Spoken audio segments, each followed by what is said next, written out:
പക്ഷേ നിങ്ങൾക്കൊന്ന് അന്നും വേണമെങ്കിലും ഒന്ന് വിളിച്ച് ചോദിക്കാമായിരുന്നല്ലോ. ചോദിക്കാമായിരുന്നു, സാഹചര്യങ്ങളുടെ പ്രശ്നം കൊണ്ടാണ്. പക്ഷേ ഞാനത് അങ്ങനെ എനിക്കെന്തോ അന്ന് പറ്റിയില്ല. പക്ഷേ ഞാൻ റിലീസ് ചെയ്തിട്ട് നെക്സ്റ്റ് ഡേ പടം കണ്ടു. പടം കണ്ടപ്പോൾ സിനിമ നമ്മളൊരു ഷോർട്ട് ഫിലിം ഒരു വളരെ ഷോർട്ട് ടൈമിലാണ് നമ്മൾ പ്രസൻറ്റ് ചെയ്യുക. കണ്ടൻറ്റ് സെയിം വളരെ ഷോർട്ട് ടൈമിലാണ് 22 മിനിറ്റ് 21.58 22 മിനിറ്റ് ആക്ച്വലി ഉണ്ട്. അപ്പോൾ ഞാൻ പറഞ്ഞ കണ്ടൻറ്റിൻ്റെ ഒരു നിങ്ങൾ ഫസ്റ്റ് ഹാഫ് ഞാൻ പറയില്ല. ഫസ്റ്റ് ഹാഫ് ഒരു ഫാമിലി സ്റ്റോറി ലൈൻ ഒരു ഡ്രാമ അങ്ങനെ പോണത്. സെക്കൻഡ് ഹാഫ് ട്രാവലിംഗ് ആ സിനിമയുടെയും ഷോർട്ട് ഫിലിമിൻ്റെയൊക്കെ സെയിം തീമാണ്. ഡയലോഗ് വരെ നമ്മുടെ ഷോർട്ട് ഫിലിം ഡയലോഗ് വരെ ആ സിനിമയിലുണ്ട്.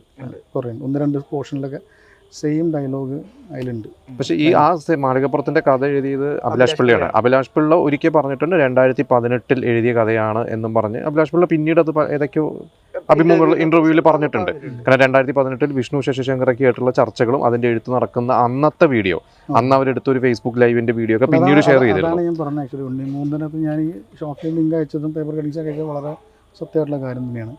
ഉണ്ണിമൂന്തൻ ഒരു ആർട്ടിസ്റ്റാണ്. ഞാൻ പറഞ്ഞു പുള്ളി ഈസ് നോട്ട് എ റൈറ്റർ. പുള്ളിക്ക് റൈറ്റർ അല്ല പുള്ളി. സോ ഒരു നല്ല കണ്ടൻറ്റ് കിട്ടിയ സമയത്ത് പുള്ളിക്കാരന് അഭിലാഷ് പിള്ളയെ പോലെ റൈറ്ററെ ഡിപ്പെൻഡ് ചെയ്യേണ്ടി വരും.